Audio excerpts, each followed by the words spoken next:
Pemirsa, jebolnya jalan utama di Desa Bajre Selemadak Tabanan memaksa pengalihan lalu lintas sehingga mengakibatkan jalur Bedugul Singaraja maupun jalur Singaraja Amlapura Karangasem dipadati oleh truk-truk dan bus-bus besar. Selain menimbulkan kemacetan baru di beberapa titik, pengalihan arus juga menyebabkan terjadinya kecelakaan akibat sopir kendaraan besar kurang menguasai medan. Selama sepekan pengalihan arus kendaraan besar menuju jalur alternatif yakni jalur Bedugul Singaraja, jalur Singaraja Amlapura dan sejumlah jalan desa di Buleleng telah menyebabkan kekhawatiran publik akibat meningkatnya angka kecelakaan lalu lintas sejak jebolnya jalur utama Gilimanuk Singaraja Denpasar di kawasan Pasar Bajre. Ribuan kendaraan termasuk truk-truk besar dialihkan melewati jalur yang tidak layak untuk kendaraan berat, tentu akan menimbulkan resiko yang cukup besar. Hal tersebut disampaikan Imade Rai Ridarte selaku Ketua Masyarakat Transportasi Indonesia atau MTI Bali. Rai Ridarte mengatakan, pada titik-titik rawan harus ada pengawasan serta penjagaan ketat mengingat banyak pengemudi kendaraan besar yang tidak menguasai medan. Untuk meminimalisir terjadinya kecelakaan dan menimbulkan korban jiwa, pihaknya menawarkan beberapa solusi seperti membagi beban atau muatan truk besar menjadi beberapa bagian sehingga kendaraan dapat melewati jalur ekstrim.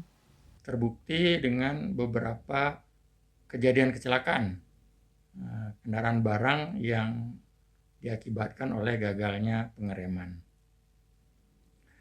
Tentu kepedulian pemerintah adalah tetap memberikan alternatif bagi pengguna jalan agar distribusi orang maupun barang tetap dapat berlangsung dengan baik, sekalipun harus dilakukan pengawasan dan penjagaan yang ketat, di mana bagi pengemudi yang mungkin tidak mengetahui dengan baik medan yang akan dilalui, ini bisa dilakukan penghentian ataupun memberhentikan kendaraan, terutama kendaraan barang dengan muatan berat, agar menghindari risiko terjadinya kecelakaan.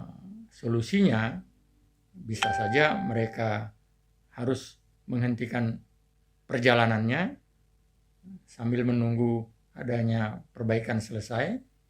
Kemudian atau jika barang tersebut memang harus dikirim, terpaksa harus dilakukan pembagian. Bisa dibagi 2 atau dibagi 3 sehingga lebih ringan dan lebih mudah untuk melalui lintasan-lintasan yang cukup berat tersebut. Rai Ridarte juga menyarankan agar pengerjaan jalan jebol di depan Pasar Bajre dilakukan setengah-setengah. Artinya setelah setengah badan jalan berhasil diselesaikan, maka dapat dilakukan sistem buka tutup jalan untuk kendaraan yang datang dari Gilimanuk menuju Denpasar maupun arah sebaliknya. Sukma, Bali TV.